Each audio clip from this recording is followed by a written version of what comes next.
یو سیاسي پارټۍ مشرانو چې هغه سیاسي پارټي NP پارټي ده د هغې مشرانو هغې یو داسې فیصله وکړله چې هغه فیصله ډېره زیاته غیر مناسب وه چې د ازلان مومند د هغه د دوی یو چینل چې هغه فکس دا چې دوی د هغې آغاز کاوه ازلان مومند دوی د دغې چینل مشر به حیثیت د مشر د یو عهدې ډایرکټر او چیرمین دوی ته دا عهده ورکړله په هغې باندې زمونږ د عالمي مجلس تحفظ ختم نبوت مشران د ضلع 400 خصوصا او د عام ضلعو د زمونږ د KPK هغې خبر شو په هغې باندې ډېرې زیاتې رد عمل راللې بیا زمونږ د ضلع 400 مشرانو هنګامي طور باندې بیګا شپه کې دا یو اجلاس وکړو فیصله یې وکړله چې سبا له به 1 جون باندې انشاءالله موږ پریس کانفرنس کوو د دې خبرې په دغه کې چې دا فیصله د دې پارټۍ مشرانو ډیره غلطه کړې ده او نامناسبه کړې ده خو لیکن الله جل شانه موږ حمد ادا کوو نن د شپې بیګاله دغه فیصله د دغه پارټۍ مشرانو واپس واغیستله نو موږ اول د دغه پارټۍ د دغه مشرانو د دې واپس د دغه فیصلې اغیستلو خیر مقدم او شکریه ادا کوو او دا خبره علی الاعلان موږ بیا هم د پریس په ذریعه باندې عامو مسلمانانو ته کوو چې ګوره که داسې هر پارټۍ مشرانو یا سرکاري خلکو او یا داسې د نجی شعبو ادارو بعضې مشرانو داسې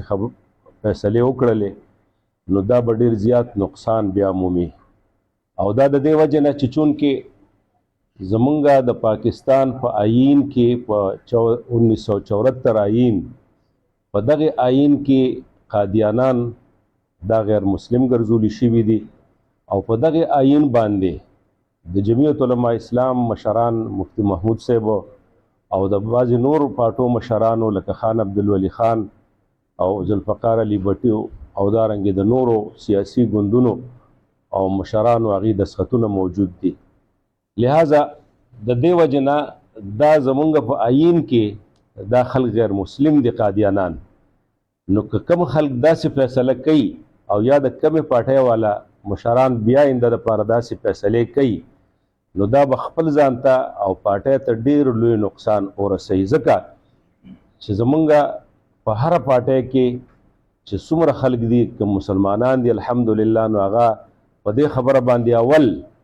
لکه ځان قرباني کوي پارټي رستو دغه کوي او د ختم نبوت د عقیدې او د حضور مبارک سره د محبت هغه اظهار دا اول کوي او پارټي رستو انجای کوي د دې وجې نه دا باغی ته ډېر زیات نقصان وي نو ازلان مومند دا پلارم قادیانی و نیکه مبلغ و باقاعده سیف الرحمن د قادیانانو مبلغ او دا ازلان قلندر مومند دا غزوی د ازلان مومند پلار باقاعده قادیانانو ته ایوارډونه ورکړي دي